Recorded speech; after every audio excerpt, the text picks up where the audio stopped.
If you're dealt a bunch of lemons, you gotta take those lemons and stuff them down somebody's throat until they see yellow. There's something incredibly special about watching a fictional character evolve. To see them take their first baby steps, play dress up, and then emerge nude from the stitching of a leather couch. We love to grow alongside characters, to change with them as the years pass, but how does that growth happen? How does the longest-running live-action sitcom run against stream to devolve a beloved actor into a beloved degenerate? You've had 14 beers. You don't know that. It's written on your shirt.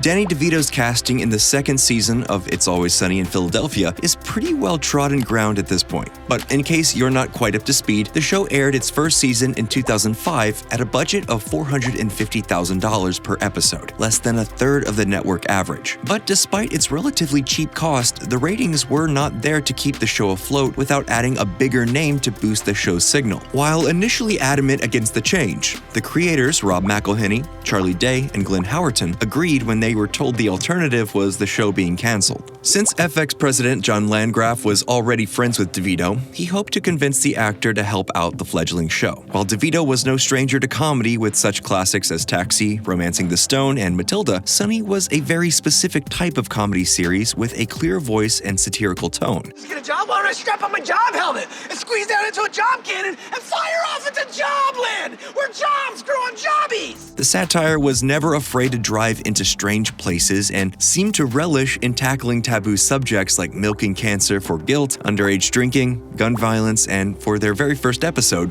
racism. You know, we weren't expecting you. We weren't expecting you to be black, that's all. Right.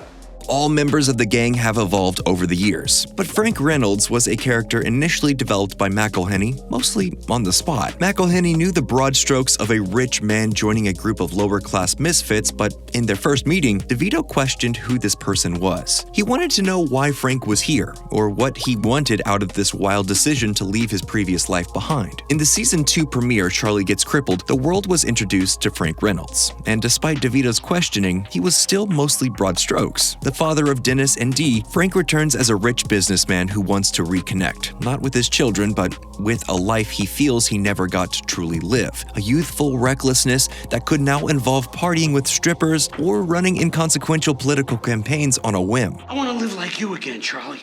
I want to be pathetic and desperate and ugly and hopeless. Even with the character being a shallow puddle of anarchy compared to the ocean of nihilism he'd eventually become, Danny DeVito makes it work. DeVito gives every bit of himself to every moment. Howerton recently said on the Always Sunny podcast, You know, one of the most delightful things about Danny is he still continues to approach things like with a youthful exuberance. And that joy is infectious, even with DeVito playing it all slightly 80s businessman goes punk for the summer. When he first appears, Frank is more of a tourist. He is only momentarily dipping his toes into debauchery and self-indulgence. Throughout the early episodes, he feels as if they're writing with the intent of appeasing the seasoned actor. McElhenney was stated that a big part of what made DeVito want to take the role is because the creators were young. DeVito wanted to know what they thought was funny, not what he had already been doing for decades. So with one season under their belt, they began to treat Frank not as an outsider wanting something from a cool kid inner circle, but as a part of the gang. And watching these episodes, we see Frank take a more active role within the crew.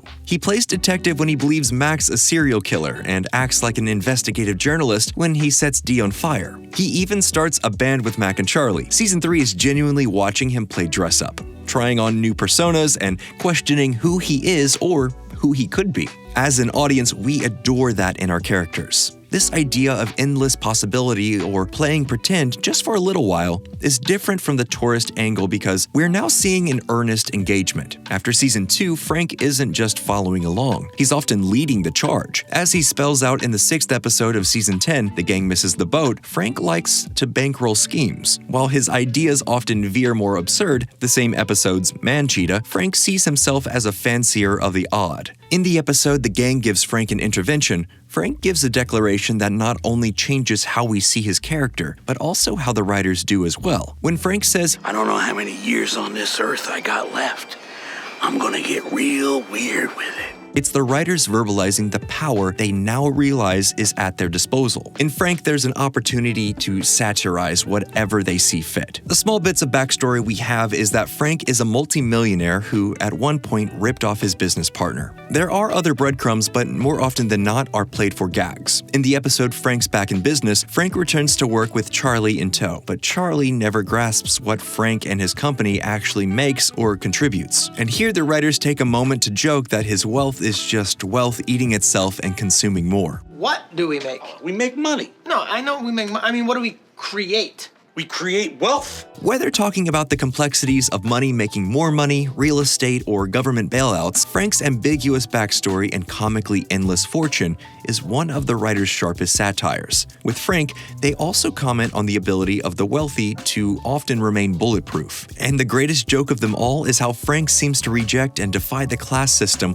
while still remaining upper class. They present Frank as an outsider, someone on the fringe of shoving glue, illegal substances, and cat food into their body at the drop of a hat, but they also give him a sense of heart. In the episode Mac Finds His Pride, Frank serves as the confusion some might face when a loved one comes out. With a very not subtle festering wound that Frank is trying to ignore, he walks Mac through various gay bars, trying to force him to come to terms with his sexuality on Frank's selfish terms. We follow the two, with Frank's face becoming more grotesque as it fills with blood until the wound explodes. Jesus, Frank, that's a lot of blood. Is that from just now? Oh, no.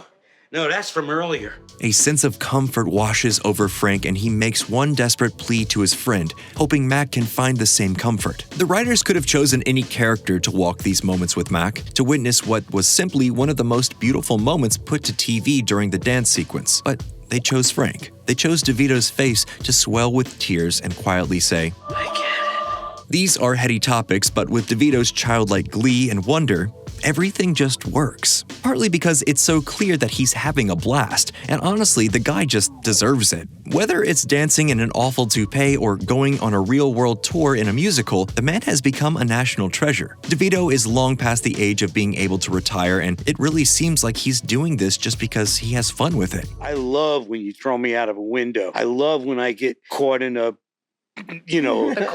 porta potty with or a coil in my underwear. DeVito is such a genuine person, it's almost impossible to be offended by the same man when his character pretends to have AIDS so he can cut in line at a water park. For many, DeVito won't be Martini from One Flew Over the Cuckoo's Nest or even Penguin from Batman Returns. He'll be Frank Reynolds. And Frank has always been an attempt to get a sense of understanding. Not about how a rich white man continues to thrive despite every attempt otherwise, but how the world around him supports him, how we embrace him. The greatest joke of all in Sunny has always been the creators and writers showing the worst in humanity, and thanks to actors like DeVito, making us love them. So, what do you think? Are there any other characters throughout TV who have changed so drastically? Let us know down in the comments below, and as always, thank you for watching.